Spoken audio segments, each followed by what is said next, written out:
usually at the expense of people who live near the proposed site of a new reactor. So in India, as protests keep growing against count them, six proposed new nuclear reactors, and then you hear about India's nuclear macro problems, which include... We have also problems in India, India's specific safety issues, like India lacks an independent nuclear regulator. India completely lacks a safety culture. Nukes without a safety regulator? Well, when you hear a legitimate concern like that, but the government doesn't seem to get that this is a real problem, you are clearly in the seat that we all share. Nuclear hot seat. What are those people thinking? Nuclear hot seat. What have those boys been drinking? Nuclear hot seat. The corium is sinking. Our time to act is shrinking, but our activists are linking. Nuclear hot seat. It's the bomb. Welcome to Nuclear Hot Seat, the weekly international news magazine keeping you up to date on all things nuclear from a different perspective. My name is Libby Halevi. I am the producer and host, as well as a survivor of the nuclear accident at 3 Mile Island from just 1 mile away. So I know what can happen when those nuclear so-called experts get it wrong. This week, 2 completely different interviews with 2 terrifically wonderful people. We talk with Kumar Sundaram, editor at dianukes.org and a brilliant activist in India with a truly international perspective. Then we revisit Sean Bonner of Safecast, who was one of the earliest interviews on Nuclear Hot Seat. Safecast is an international, volunteer-centered organization devoted to open citizen science for the environment. They will teach you how to build your own radiation monitor and hook it up to the free international Safecast database, which records and posts background radiation in real time. Why is this important? How does it work? And will I ever have a soldering iron in my hands to build a monitor? Stay tuned. We will also have Numbnuts of the Week for outstanding nuclear boneheadedness, activist shoutouts, and more honest nuclear information than top security clearance-deprived Jared Kushner will be allowed to look at ever again. All of this coming up in just a few moments. Today is Tuesday, February 27, 2018, and here is the week's nuclear news from a different perspective. Starting off in Japan this week, where Tokyo Electric Power Company announced yesterday, February 26th, that the amount of groundwater flowing into the basement of the Fukushima Daiichi reactor buildings 1 and 2 began to increase in February and temporarily nearly quadrupled, and nobody knows why.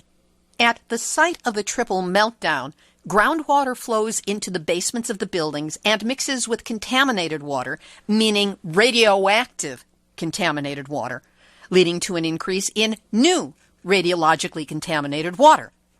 That which isn't captured and stored on site is released into the Pacific Ocean, only 10 kilometers or 6 miles away from where laver seaweed is grown to make salty, crunchy seaweed snacks currently for sale in Japan. Fukushima Prefecture is also exporting fruit, especially peaches, to Southeast Asia. According to the news, contamination fears have dissipated, but that doesn't mean the radiation has. Last Friday, February 23rd, South Korea said it will appeal the World Trade Organization's decision against bans on imports of Japanese fishing products that the country put in place after the Fukushima nuclear meltdowns. The government said in a statement that the appeal was meant to protect public health and safety, and said it will maintain its existing regulations on imports of Japanese seafood. But the Geneva-based World Trade Organization accepted Japan's complaint, saying South Korea's policies violated the trade body's rules, were discriminatory, and served as a trade barrier. You've got that right. They put up a barrier to trade in possibly radiologically contaminated food. In 2013, South Korea banned imports of all fishery products from 8 Japanese provinces near Fukushima. China also banned seafood and other agricultural products from Fukushima and 9 other prefectures, including Tokyo. Taiwan, Hong Kong, Macau, Singapore, Russia, and the Philippines also banned seafood and other agricultural products from Fukushima and surrounding prefectures.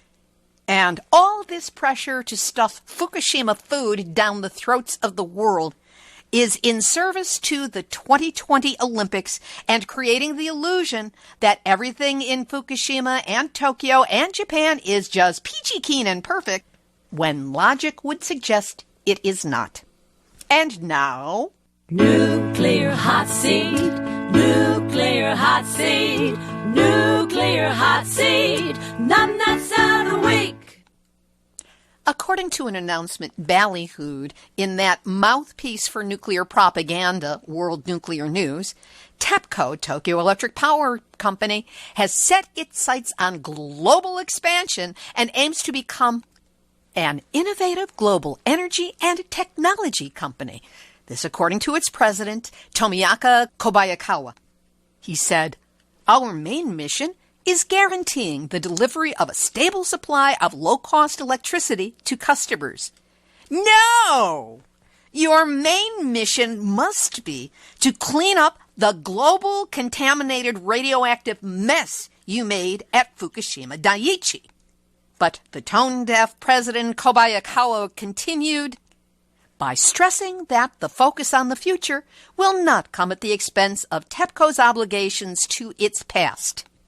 Of the damaged triple meltdown at Fukushima Daiichi, which, by the way, he never said the word meltdown because they never do, Kobayakawa affirmed the corporate mission to rebuild communities and restore the trust of the residents, including efforts to support the sale of products from Fukushima. Dude, that is cover-up based on image and illusion, not reality. We'll deal with the reality of Fukushima in next week's show. But your mealy-mouthed attempt to set TEPCO up as some kind of international energy power when you can't even clean up the mess you've already made is why you, Tomoaki Kobayakawa of TEPCO, are this week's Nuclear Hot Seat, Numbnuts of the Week. Here in the U.S., residents living near landfill sites in the St. Louis area where radioactive waste has been stored filed lawsuits last Tuesday, February 20th, seeking compensation, claiming negligence in handling materials they said were some of the most dangerous on Earth. 2 lawsuits seeking class action status were filed in St. Louis County Court for sites that include the Westlake Landfill in Bridgeton, Missouri, and an area near the Coldwater Creek in that same county. Among the 10 defendants are Republic Services, Exelon Corporation, and Cotter Corporation. The lawsuits contend, quote, defendants treated these hazardous, toxic, carcinogenic, radioactive wastes with about the same level of care that a reasonable person might give to common household garbage, dumping it without authority from the state of Missouri and in violation with the law. We will be following this story in the coming weeks. The National Nuclear Security Administration announced an environmental assessment to increase by 10 times the amount of plutonium used in the radiological laboratory at Los Alamos National Laboratory. This in support of expanded plutonium pit production for future nuclear weapons design, despite the fact that the U.S. already has some 15,000 pits stored at the Pantex plant near Amarillo, Texas, and independent scientists have concluded that plutonium pits last a century or more without a prescribed use-by date. But hey, when it comes to this administration and nukes, the more's the merrier. The Trump administration's nuclear posture review, released earlier this month, calls for the development of new low-yield nuclear weapons, a military strategy aimed at providing limited use of nuclear weapons. Because, as Trump said, what use is having nuclear weapons if you can't use them? 16 U.S. senators have signed a letter to Trump basically saying, as regards nuke, don't touch it, it's evil. Over to France, where on February 22nd, the French government mounted a military-style assault on a small community of anti-nuclear activists who had been watchdogging and living on a site for the country's proposed high-level radioactive waste dump near the village of Breuil.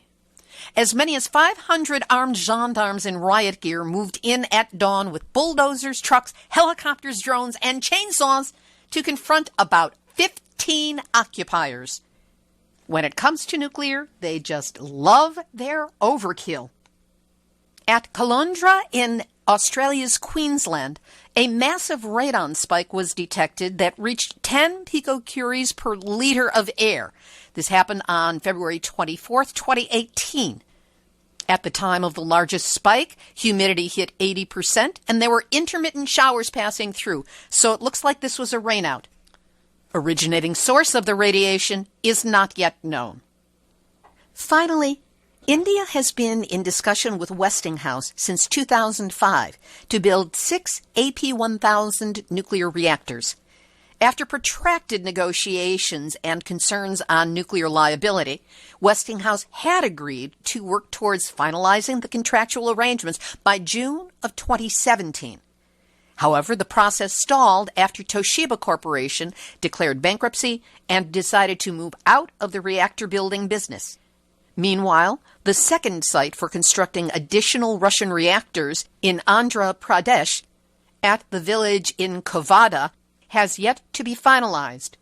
Various factors such as land type, earthquake potential, availability of water all need to be factored in. Given that it is a coastal site, there are other parameters. Yes, but what about the people?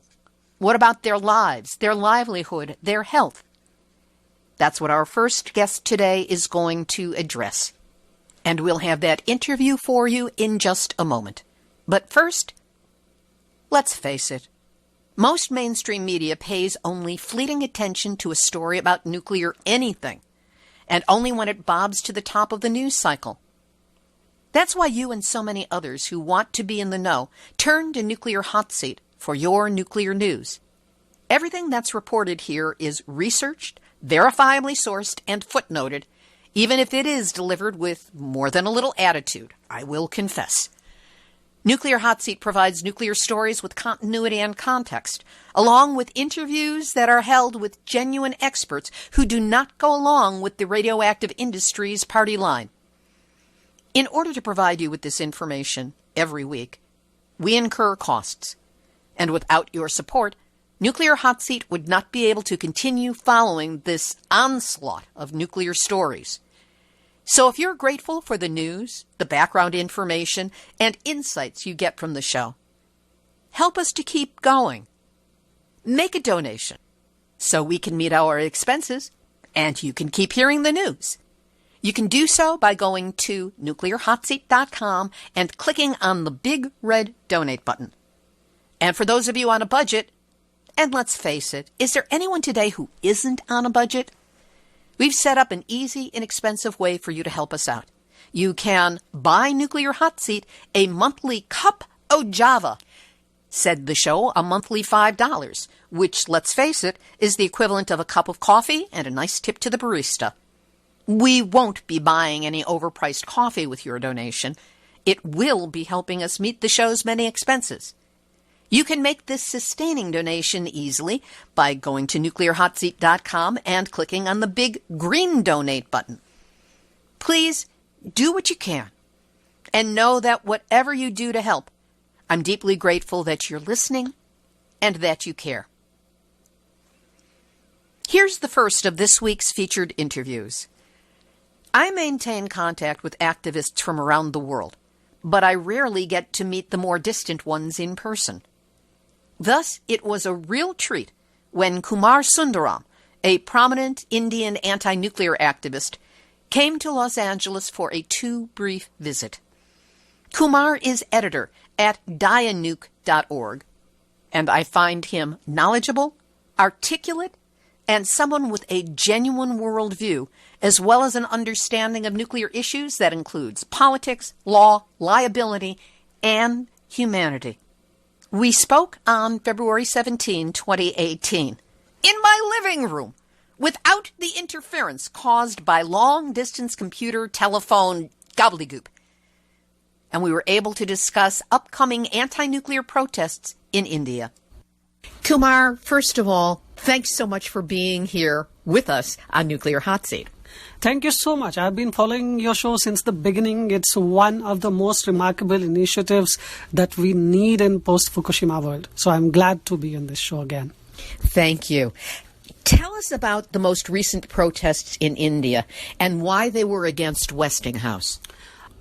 This week, the senior officials of Westinghouse visited India to resuscitate this project, nuclear project on the western coast of India. It's called Kovada. They are building 6 reactors of AP1000 design, and there has been ongoing protest on the ground for several years. In the most recent visit, the officials tried to push this deal, and based on the objections that have to do with safety, that have to do with liability, that have to do with loss of livelihood, tens of thousands of people in India have been resisting this project since day one.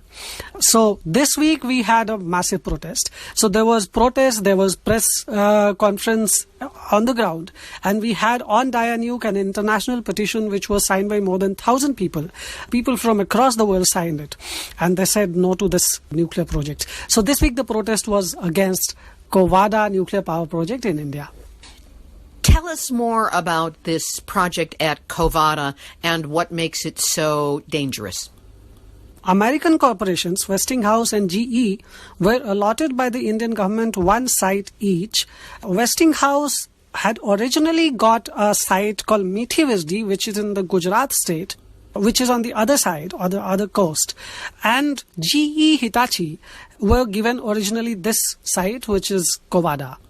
What happened in these 10 years, and this deal happened in 2008, and now we are talking in 2018. So what happened in between, there was massive protest in Methi, and Westinghouse had to wind up its project from there. Also, India's National Green Tribunal, which is a special judicial body looking at environmental issues, cancelled the environmental impact assessment clearance for this project in Methi, and the Nuclear Power Corporation had to cancel the whole project. Now, Westinghouse has been shifted to Kovada. This site was originally given to GE, General Electric. They pulled it out. They pulled out of the project because they said we will not pay liability. So based on their reservations about paying nuclear liability to Indian citizens in case of a potential nuclear accident, GE had pulled out. So the same site for which a different design, a different technology was initially planned, and all these clearances, including site selection, etc., were given to GE without any new homework and new assessment or comprehensive environmental impact clearance. Westinghouse has been given the same site. And people, they were fighting originally against GE, but now since last year, after this new announcement, they are fighting against the Westinghouse. So what is unchanged is both India and US have strong interest in pursuing big reactors in India. And people have been objecting because this design is untested. As you know, in the US, the AP1000 design has run into trouble, including safety questions by the regulator. Similarly, wherever, like in China, this week, China delayed the commissioning of AP1000 by further 6 months. So there have been intermittent delays in China and other places where AP1000 design is being built. We have also problems in India, India's specific safety issues, like India lacks an independent nuclear regulator. India completely lacks a safety culture. Our Atomic Energy Commission operates directly under the Prime Minister Office, PMO, and because it also produces the nuclear weapons, it has acquired a shield of secrecy, so it disallows and routinely rejects any right to information questions by the citizens groups and by journalists and so on. So, Indian nuclear establishment is completely non-transparent, inefficient, unaccountable, and we do not, as I said, we do not have an independent nuclear safety regulator. What we have is a body which is called Atomic Energy Regulatory Board. It depends on the Atomic Energy Commission both for its funding and its human resource. So these are the questions, and more importantly, people on the ground. There are farmers, there are fisherfolk who have been living there for centuries, and it's a matter of their livelihoods. They are going to lose their traditional lifestyle, traditional livelihoods, and they'll end up becoming migrant labor in big cities, in real estate and construction business, and this is not something that they want. So they are not fighting for better compensation for their land. They have just said, we do not want this reactor. And, in typical Indian village, only few people own the land. Most people in a village are landless labor service provider to the village and to the agrarian farming. These people will be completely at loss because no compensation will be given to them. So the local protests have been really strong, and they have raised some really important questions of livelihood, safety, and it's a question of democracy. In place of listening to these voices, responding to them, and at least having some democratic consultation, the government has completely bulldozed these objections. And so much so that in India, anti-nuclear movements have been labeled anti-national. So when we talk about anti-nuclear protests in India, these are very difficult protests. But people have been fighting in a very resilient and strong manner. The people in Jaipur are planning a big protest on March 11, which is, of course, the anniversary of Fukushima. That's when the president of France, Emmanuel Macron, visits India. Why is his presence sparking such an action? There again, we have a big nuclear project coming up in Jaipur. The Jaipur nuclear power project will be world's largest nuclear power project. It will be 9,900 megawatts. It will have 6 EPRs, European pressurized reactors, of 1,650 megawatt each. And these reactors are again untested. So the only place they are building is one in Flamanville in France itself, and there the French regulator, the ASN, has raised serious objections about the safety and vulnerability, including the fact that the French regulator ASN has raised questions about reactor pressure vessel of this particular design. And Arriva has got into trouble in Finland, which is another place where they are constructing the same design. So it's particularly because of the failure and cost overruns and time overruns of the EPR designs under construction in Finland, China and UK, Hinkley Point, that the French nuclear industry has tanked. But still it is trying to push for Jaipur project because it's trying to recover from the crisis. And we in India are saying a big no to Jaipur project. It's being set up in the most ecologically fragile region of India, the Konkan, which is just a few hours from Mumbai, and it's a very densely populated area. Here again you have farmers, tens of thousands of them, and fisherfolk, and it's one of the 10 world's biodiversity hotspots. So you have best Alfonso mangoes coming from Jaipur, you have cashew nuts, you have such nice agriculture and traditional communities living and dependent on this ecology where this power plant is being built. It's ironical that on the 7th year, and I will not call an anniversary because the accident in Fukushima is still going on the 7th year of an ongoing accident which is taking a turn for the worse, the French president is visiting India to push for such a mammoth, destructive, dangerous, eco-destructive project. So people in India are gearing up to welcome the French president with strong protest, and we hope that people across the world will join us in solidarity. What can the listeners of Nuclear Hot Seat do to help support you in the work that you are doing? We would urge you to spread the word. When protests greet Emmanuel Macron, we would urge you to spread the petition, the photographs. We urge you to amplify our voices, because any further support from foreign countries means that our government calls us anti-national and foreign funded and so on. So I think solidarity is the best support that we are looking forward to. We'll do our best to provide it. Kumar Sundaram, it has been great having you as a guest on more than one level here with Nuclear Hot Seat. Thank you so much, Libbe. Thank you. That was Kumar Sundaram, Indian anti-nuclear activist and editor at dianuke.org. Now, have you ever wondered what the radiation levels might be in your local area? And how long would it take for you to get this information? And could you trust any information that you got or not? Have we got an answer for you? It's Safecast, an international volunteer-centered organization devoted to open citizen science for the environment. What does that mean?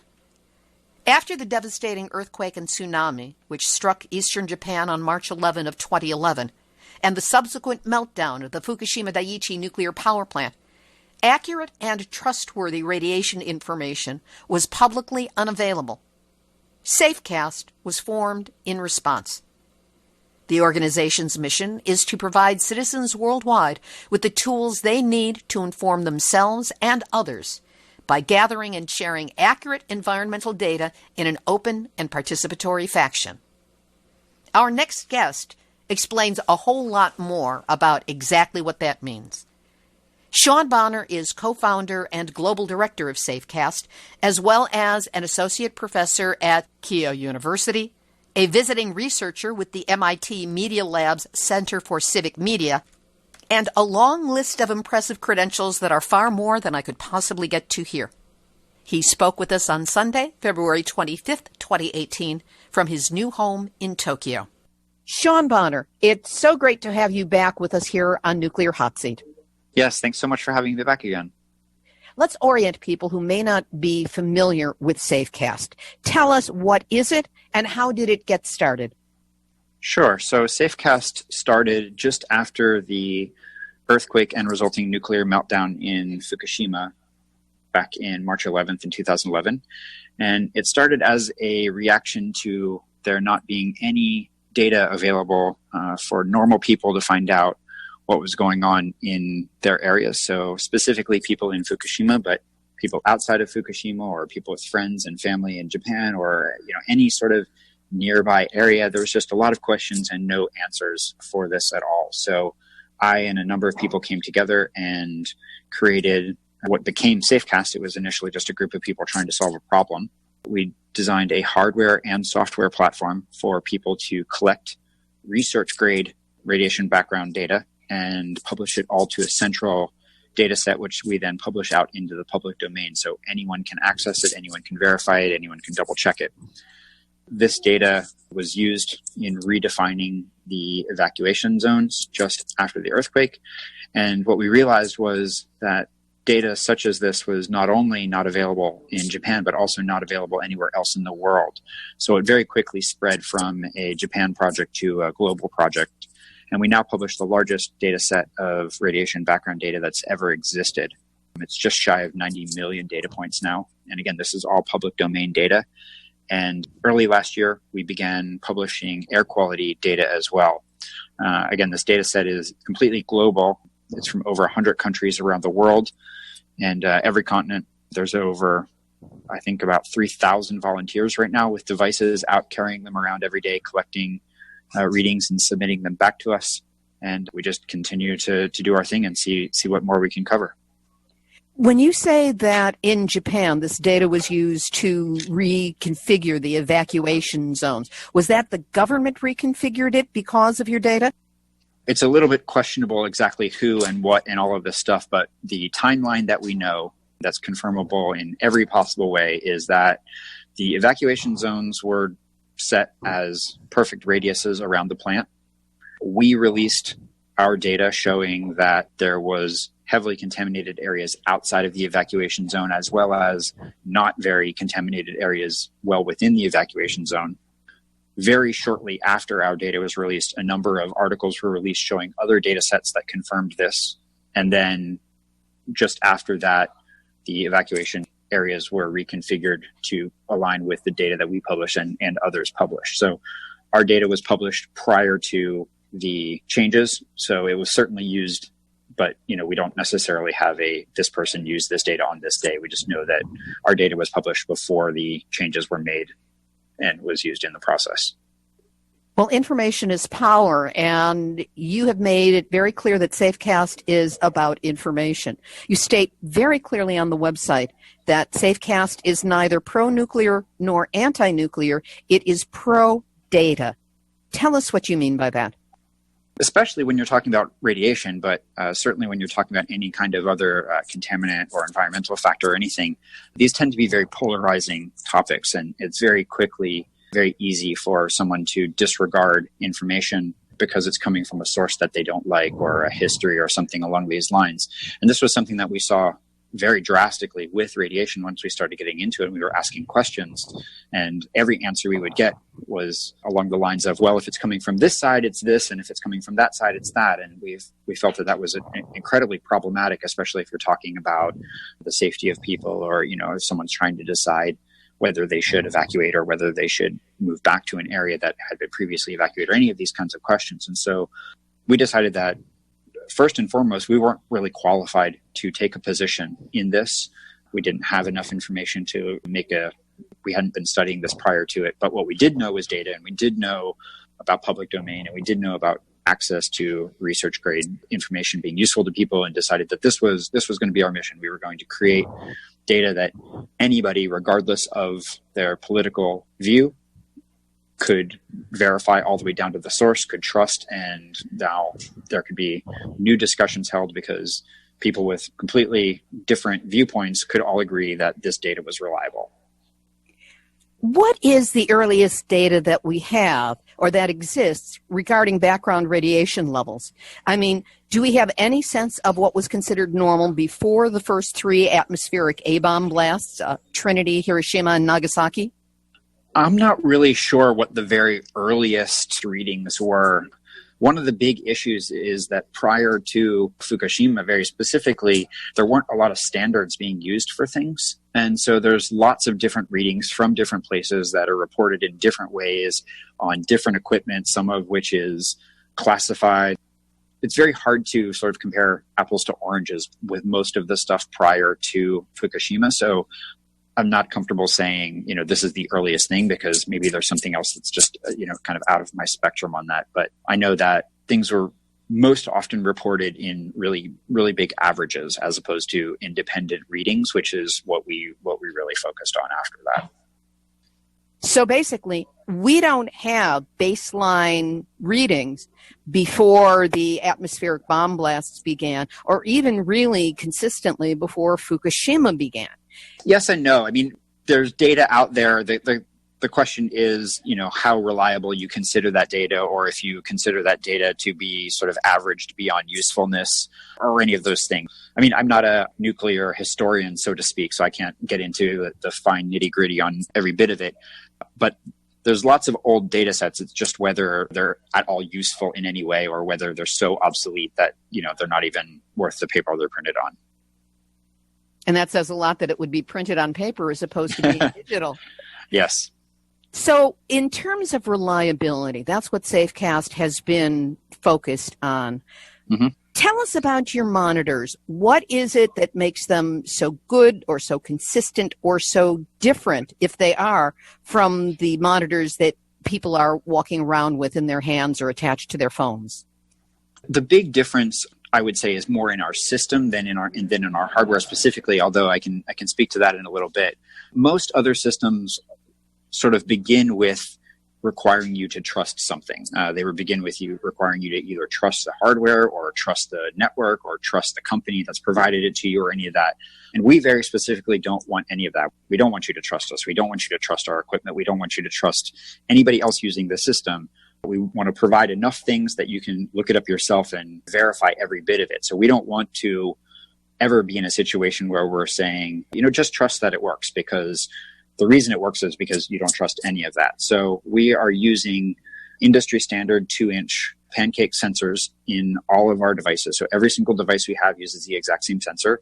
All of the devices are sensitive to alpha, beta, and gamma with the 2-inch pancake sensor. And additionally, some of our static sensors have energy compensated tubes that only detect gamma for any time when we want to do a comparison against that. But very specifically, we publish all of the plans, all of the hardware, all of the software So anybody can look at exactly how the devices are built, how they are working, what software is doing what calculations where. And then all of the data that comes from them is also published in a completely raw format, as well as visualizations and things that are sort of calculated from it. But the absolute raw, straight off the sensor information is available to anybody. So anybody can go in and double check every bit of it, which is especially important for researchers or scientists or something who would not be happy with just this reading, but want to understand exactly how the reading was determined. So we provide all of that, and then we put it into the public domain so that there's no license restriction on how people do anything with it. So nobody is held back or limited from using our data in any kind of research or in any kind of reporting or anything that they're doing. It's all free and available out there for anybody to use. Those are really the prime differences. There's other sensors that someone might have that's a cheap sensor or something that they're not going to get any of that information on, and they're going to sort of just have to rely on the fact that, well, we hope that whoever built this knew what they were doing. We don't want to ever rely on that. Where do these monitors come from? Who manufactures them, and how do you make them available? At this point, they are built by individuals. They're sold by several different third-party vendors as a kit. We are a nonprofit. We don't sell anything ourselves specifically. What we do is we publish a bill of materials and all of the instructions, exactly how everything should be built, software repositories for the code that goes on it, and then third-party distributors out in the world assemble those kits and sell them to people who then build the devices themselves. I think that some of the vendors offer a service where they can build it for you if you're not comfortable soldering a device together. But anybody can build a device in 3 or 4 hours without any kind of previous soldering experience. It's a very simple, easy kit to build. So that's part of our design in this, is that we want people to actually understand what their devices are doing. And by building it themselves, they get a very firm understanding of how the device works. I'm one of these people who will never solder anything together. I don't care how simple you say it is. It's not going to work that way for me. But be that as it may, once this device is together, explain to me how it hooks up to a larger network for readings to be in this data set, in this compilation that you have. The primary workhorse for the Safecast network and the device that's collected the absolute bulk of our data is called the BGIG Nano. This device has both a SD card on it, a little memory card that all the data is logged to, as well as a Bluetooth chip. So depending on each individual, they may go take readings and then later on with the memory card, just plug it into their computer and upload it through our website. Or for people that have chosen that option, we have a free iPhone or Android app or several different mobile apps that will connect to the Bluetooth, and then they can upload the data immediately after they're finished taking a reading with the device. The BGIG Nano is not a real-time device. It's more of a record the data and then upload the data. We have other devices which are designed specifically as a real-time device to send data constantly, primarily from a static location. And those devices are either connected directly to the internet through Ethernet or something, Wi-Fi, or they have cellular chips, so they don't require an independent internet connection and can just send things right over a cellular network to us. Is there somebody who monitors this information as it comes in so that you can spot that there's a spike happening someplace or a problem seems to be occurring in a location? Is that within the ability of Safecast? Yeah, so we actually have several layers of that. We have, first and foremost, some computer algorithm that looks at everything that we have in the data set and looks at new data coming in to see that it's sort of in line with what's already there. So because we have such a wide coverage, we generally know what to expect from any place. And so if what comes in is in line with that, then it just goes into the next queue. If it seems like it's an outlier, it seems too high or too low or something, then it's flagged, and moderators are specifically notified that there's an issue with this log that somebody should look at. Regardless of what happens, there's a human who looks at the data make sure everything looks as it's supposed to. If there's any kind of a question, can contact the person who submitted it to find out what's going on with it, and then hits approve. So before it goes into the data set, it's getting both machine and human to check to make sure things look the way they're supposed to. The reason I was reminded to contact you for this interview is last week on the show we had Tom Carpenter of Hanford Challenge. Mm-hmm. And of course there's a lot that's been happening in terms of radiation being found around that site in places where it's really not supposed to be. Yes. And he mentioned that not only were there people in the area who were working with the B Geigy Nano, but now you have a stationary monitor that can be put in place and monitored from there. I believe it's called the Solarcast. What is different about that, and how is that being deployed? That's true. So with the B Geigy Nanos, our real interest was mapping out as much area as we possibly could. We wanted to cover as much ground as possible. But as time goes on and as we continue to cover ground, we became more interested in other areas of interest, whether it's Hanford or other nuclear power plants, just something that we wanted to keep a constant eye on. We decided that we needed some sensors that were sending in data from the same location all the time.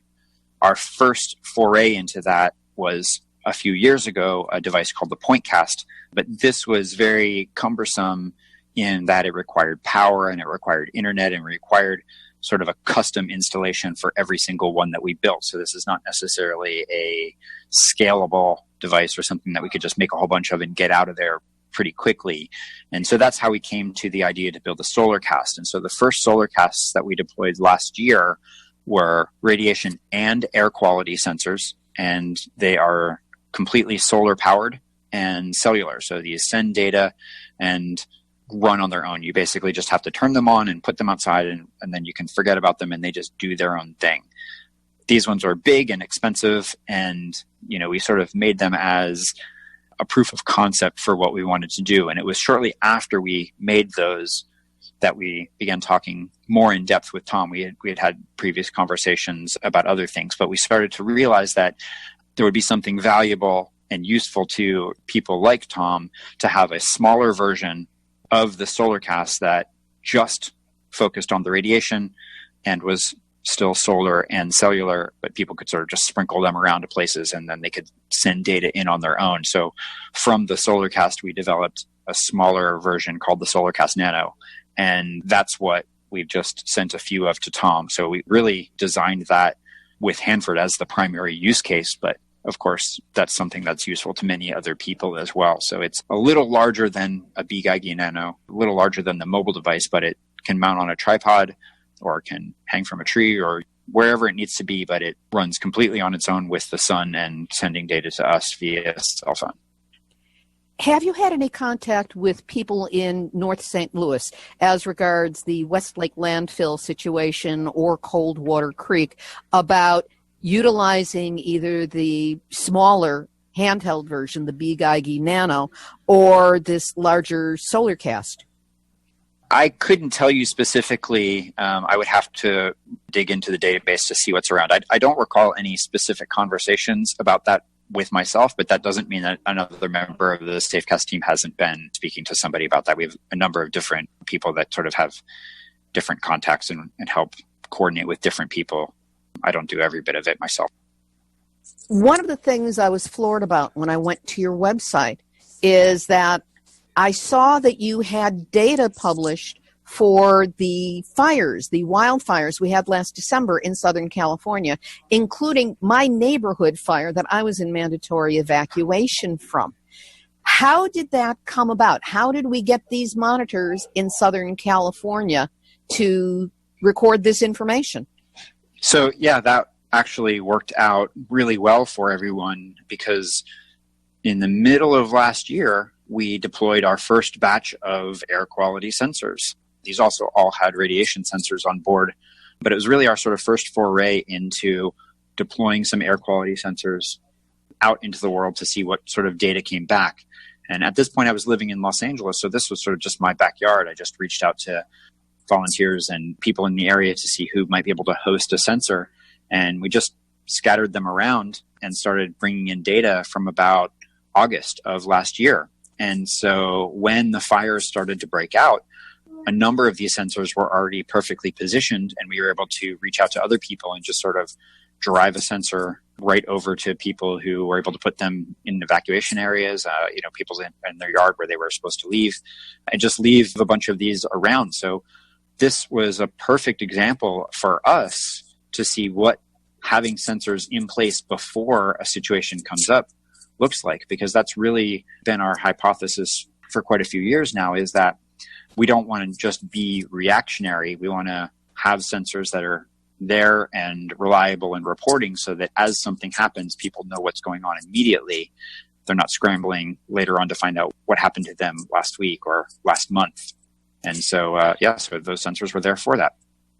It sounds like it would be important, if not crucial, to have at least one, if not more, of these in proximity to every nuclear reactor, every dump site, all the different places where problems pop up and we have a hard time pinning it down because of the lack of data. We can't prove it, and this would allow us to do so and do it in real time. Yeah, exactly. That's what we are hoping to move towards. We have sensors around Fukushima, obviously, specifically to do that. We hope that that model is something that we can replicate pretty much any place else that might be of interest. What will it take to support this program and move it forward with all speed? Well, I think that for that piece, really the only issue is funding to build the devices. So that's sort of where we take little steps forward all the time, is we find a foundation or a grant or some sort of a community group or something that wants to support deployment of devices in their area. And we work with them to build those devices and then deploy them and then move on to the next area to try to do that. So it's really just a matter of finding funding in each specific area, because often funders want to support a specific area, not just anything around the world. I mean, we've had some funders that want to support anything around the world, which is fantastic. But for this kind of a plan and going forward, the trick is really just identifying people or foundations or groups in areas near plants or dumps or something that should be monitored and working with them to deploy sensors there. Too bad it's not a commercial property, or it would be perfect for Shark Tank. Yeah. If any of the Nuclear Hot Seat listeners are interested in getting involved, possibly raising money for putting in monitors in their areas, near their nearby nuclear problem areas, what can they do? How should they contact Safecast, and what are the steps? So we are very easily contactable through the website. Our email address is there. We also have a contact form, or any number of other ways for people who want to get in touch. Sometimes people prefer one form of communication over another. We have every way that you might want to get in touch with us is on the website. And we try to work very closely with communities. We think of ourselves as community-centric as opposed to device-centric or project-centric or something like this. So we want to work with the communities and find the solution that's best for them.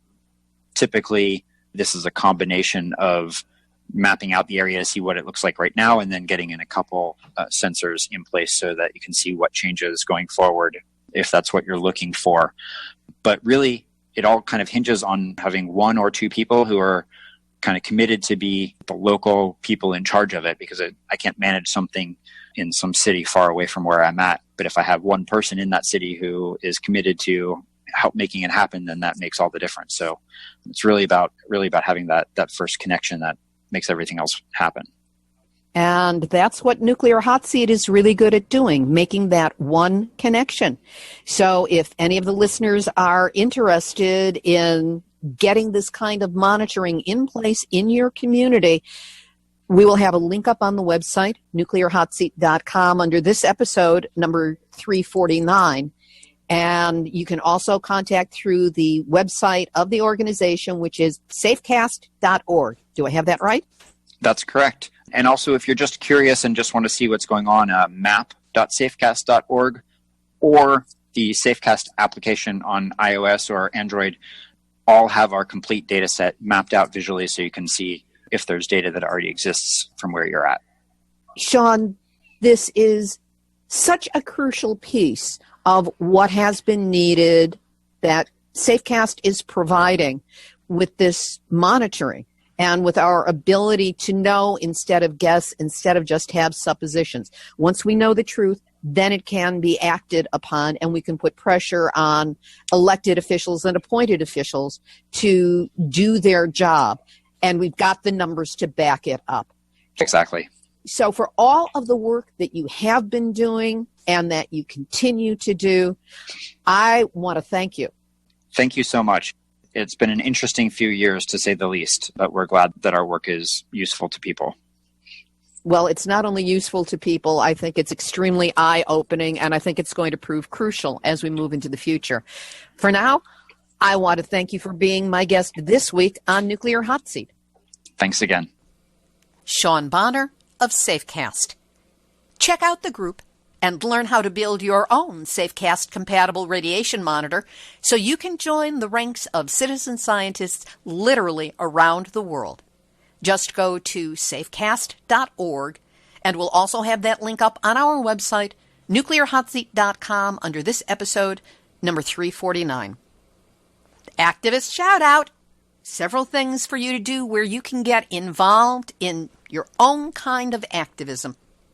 Tim Judson, the Executive Director of Nuclear Information and Resource Service, or NIRS, wrote to us saying, the governor of Japan's Fukui province approved the restart of 2 reactors at the Ui nuclear plant near Kyoto, only a few hundred miles from the Fukushima nuclear disaster. This took place in the face of much public opposition, and we are supporting the activists of Kyoto as they fight to keep the reactors offline. He's asking for our signatures on a petition, and a link to it will be up on the website, nuclearhotseat.com, episode number 349. A list of events commemorating the 7th anniversary of the start of the Fukushima nuclear disaster is available on the website of Hervé Courtois. He's one of the forces behind nuclear-news.com, and also his website, deunrenard.wordpress.com. There will be a link up on the website so you can get there, and if you have an event planned, you can let Hervé know so he can add it to the list. Or maybe you can let Hervé know through his website because he's been blocked from Facebook. He did get the message out. Following my sharing of several posts about the events in Bourret, the expulsion of anti-nuclear activists by the gendarme, Facebook has blocked me out indefinitely. If anyone knows a way to get through to Facebook and tell them to knock it off, please let me know and I will pass it along. In the meantime, let's use his website again, Dunrenard, DUNRENARD.wordpress.com, in order to communicate with him. We still have 28 days, 4 weeks, 1 month left to let the Environmental Protection Agency know what we want done at the Westlake landfill in North St. Louis, such as full removal of the radioactive waste, relocation of the waste off-site, and an immediate buyout of the homes closest to the radioactive waste. Sounds like a plan. Would that we could get them to follow it. A link to the EPA comment site will be up on our website. Again, it's episode number 349. And my personal shout out to an activist named Pinar, because, hey, how often does one get contacted by an anti-nuclear activist from Turkey? Good to hear from you, and keep listening. Here's today's final thought.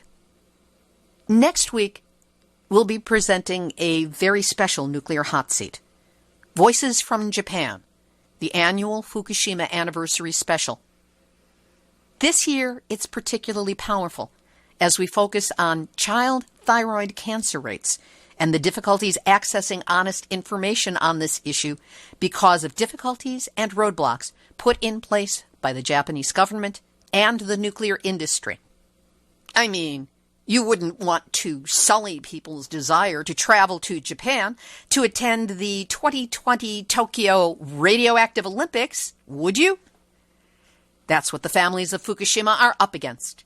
And that's what we address in 3 exclusive interviews, translated from the Japanese.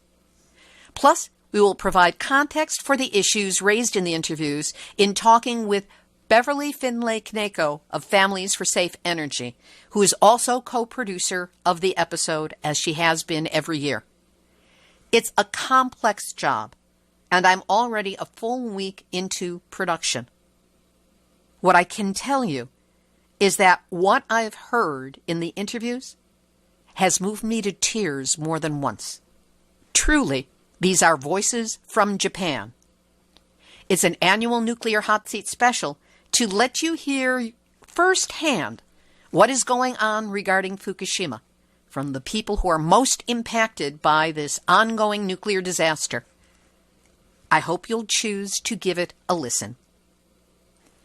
This has been Nuclear Hot Seat for Tuesday, February 27, 2018.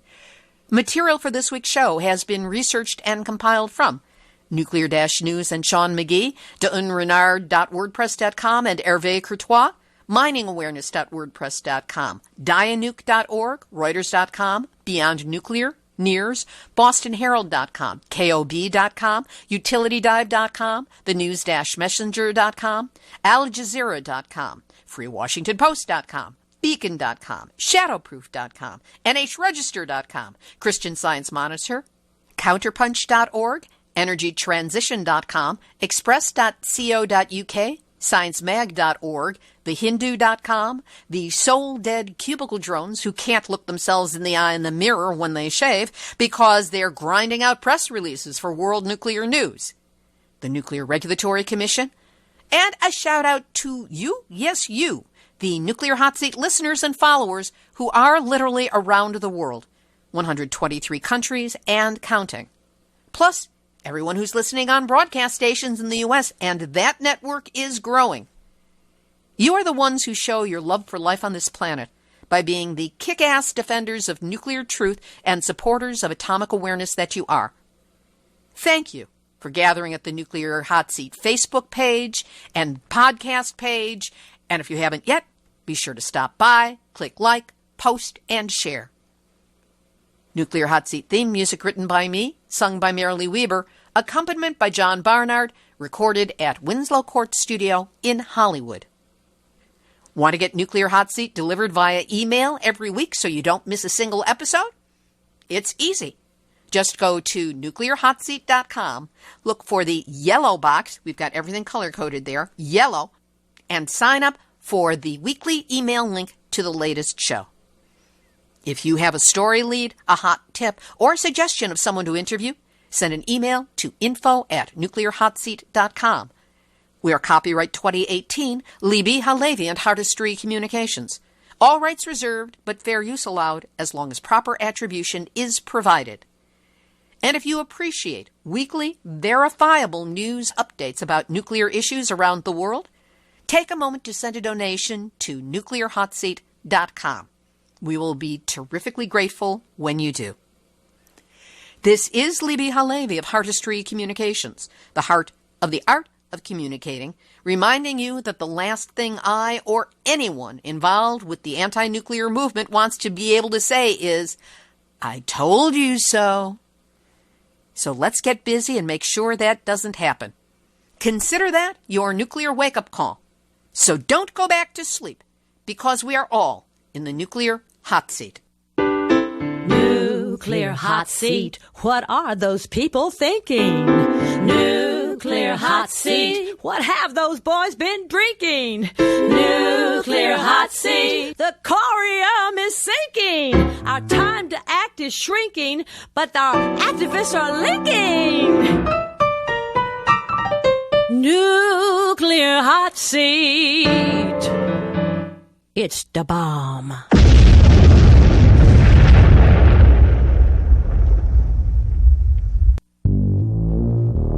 Question everything. Intelligent radio for intelligent people. UCY.tv.